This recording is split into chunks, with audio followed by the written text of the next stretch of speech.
আসসালামু আলাইকুম।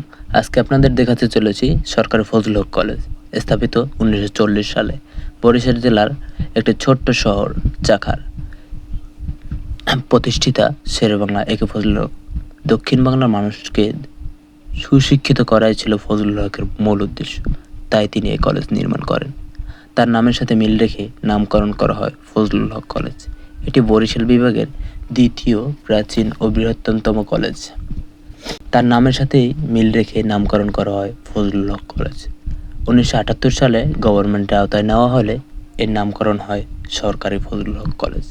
এই কলেজে রয়েছে বাংলার বাগ একে ফজলুল হকের অজস্র স্মৃতি।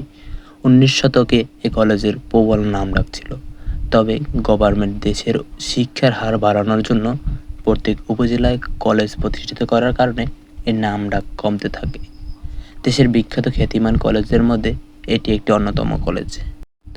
সুবিধাবঞ্চিত মানুষদের জন্য শেরেবাংলা তৈরি করেছিলেন এই কলেজ। তবে এই কলেজে বর্তমানে ডিগ্রি এবং 4 বছর মেয়াদী স্নাতক সম্মাননা লাভ করেন। বর্তমানে এ কলেজে 3000-এরও বেশি শিক্ষার্থী পড়াশোনা করছে একসাথে।